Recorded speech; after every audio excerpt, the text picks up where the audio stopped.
Toutes ces réflexions les décideront à faire la paix malgré les ordres du directoire. Les disharmonies et son mécontentement parleront dans ces lettres de cette époque adressées au gouvernement. On trouve dans la correspondance inédite trois de ces lettres adressées au directoire exécutif où toute son humeur est développée avec une énergie et une hauteur qui les fit trembler. Et fut le charme de la haine qui amena depuis la 18 première. Le directoire ne voulait pas sacrifier Venise à l'Autriche. Le général Bonaparte voulait conserver Mantua et quoique les instructions qui lui serviront de direction dans la marche du traité de lui prescrivissant pas impérieusement de ne pas abandonner Venise, il se décida à signer le 4 Vendémiaire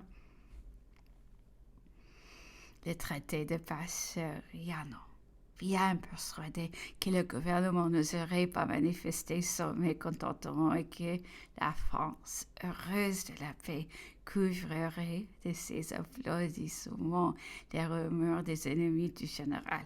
D'après nos conjectures, les courriers du directoire devaient arriver à Passeriano le jour même fixé pour la signature. Il calculait avec moi les distances que ces courriers devaient parcourir lors de son arrivée et ne se dissimulait pas l'embarras dans lequel il se trouverait. Si l'ordre de ne pas aller plus avant lui était prescrit par le gouvernement russe, se rappelant avec humeur la marche si lente de Moreau en Allemagne lorsque lui permettait à Louvain quelques mois avant. Revenons sur la nomination de Gouraud commandement de l'armée du Rhin au lieu du général d'essai qu'il avait demandé avec instance. Il ajouta avec beaucoup d'humeur: je vois bien que ce sont des défaites qu'on me prépare. Cet homme, en parlant de Gouraud, est incapable de concevoir un plan un peu étendu. Il se fera battre ou n'avancera pas. Toutes les forces autrichiennes se rejetteront sur moi et ma chère Italie deviendra le tombeau de l'armée française. Puisse-t-il me questionner sur les dispositions de la France, ce que je venais de parcourir. Je l'assurai avec chaleur de l'enthousiasme qui procurerait la paix, des bénédictions du peuple qui, lui, serait intéressé et du bonheur public qui serait son ouvrage. Enfin, le 27 Vendémiaire, les ministres d'Autriche feront demander à Passeriano, des secrétaires des délégations feront les copies du traité. Le travail durera toute la journée.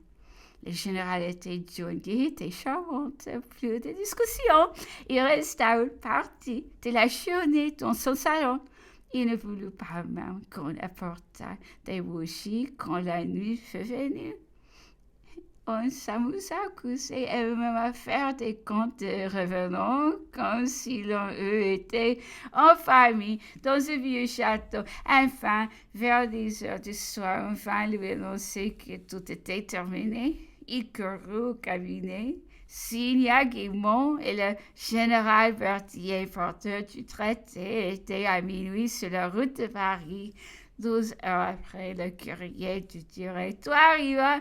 Ses ordres étaient positifs.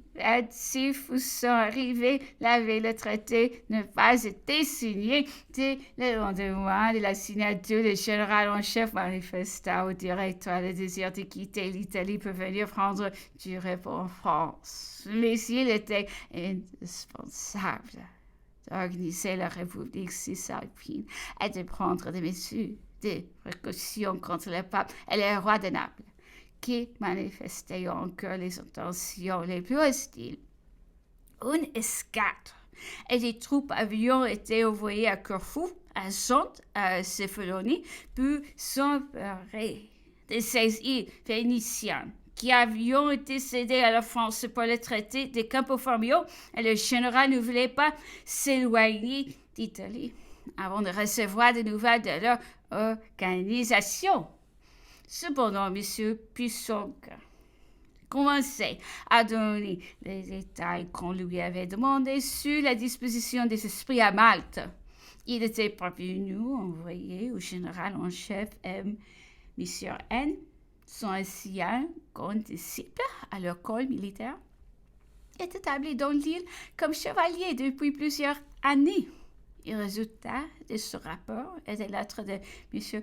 Puissonc qui les chevaliers de la langue française, ne recevant pas d'argent ni de nouvelles de leurs parents, et réduits au plus triste expédient pour vivre, ferions bon marché de leur fidélité à l'ordre. Et ne demanderions pas mieux qu'ils sortir de l'île, pourvu qu'il leur fût permis de rentrer en France, ce qui le grand maître empêche. En son caractère épouvanté de sa situation ne tirerait sans doute aucun parti de reçu, ce qui lui présentait sa position militaire, les forces de terre et de mer qu'il avait à sa disposition. Les personnes qui l'entouraient exerçant sur son esprit une influence d'autant plus fâcheuse que les Anglais et les Russes convoitaient la possession de l'île.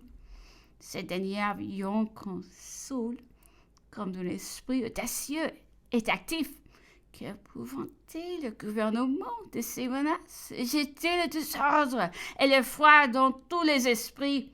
Il était donc d'une grande importance pour le général Bonaparte de prendre un parti et d'arriver devant l'île avec des forces imposantes et qui détermineraient les grands maîtres en faveur de la France. Aussi se décida-t-il à quitter enfin l'Italie. Il fit une adresse à l'armée et chargea le général Kiman de le commander